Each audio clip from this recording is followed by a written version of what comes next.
আর মাত্র একটি ম্যাচ। এরপরই ফুটবলের সবচেয়ে মর্যাদাপূর্ণ বৈশ্বিক টুর্নামেন্ট বিশ্বকাপ ফুটবলের ২৩তম আসরের পর্দা নামবে।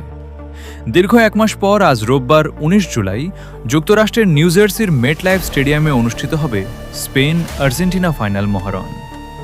ইতিহাসে প্রথমবারের মতো ৪৮ দল নিয়ে অনুষ্ঠিত এই টুর্নামেন্টের সোনালি ট্রফি উঁচিয়ে ধরার মিশনে এখন আর টিকেই আছে ইউরোপ ও লাতিন আমেরিকার এই দেশ দুটি।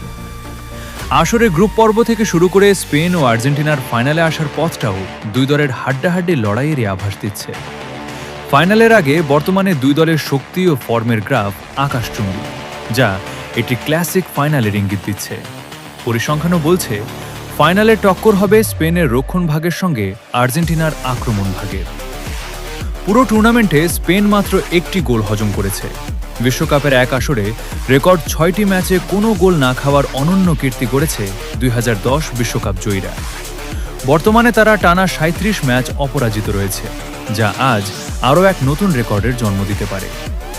অন্যদিকে ডিফেন্ডিং চ্যাম্পিয়ন আর্জেন্টিনা টানা ১৪টি ম্যাচ জিতে ফাইনালে এসেছে। চলতি বিশ্বকাপে ম্যাচের ৮৫ মিনিটের পর রেকর্ড ৮টি গোল করেছে লিওনেল স্কালোনির শিষ্যরা, যা তাদের শেষ মুহূর্ত পর্যন্ত লড়ে যাওয়ার মানসিকতা প্রমাণ করে। স্পেন আর্জেন্টিনা যেখানে সমানে সমান দুই পরাশক্তির মুখোমুখি লড়াইয়ের ইতিহাসও একদম সমানে সমান। ১৪ বারের দেখায় স্পেন জিতেছে ৬ বার, আর্জেন্টিনা জিতেছে ৬ বার এবং বাকি দুটি ম্যাচ ড্র হয়েছে।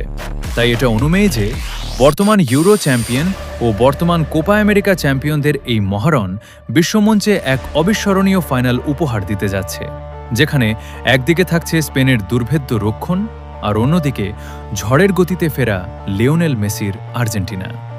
আর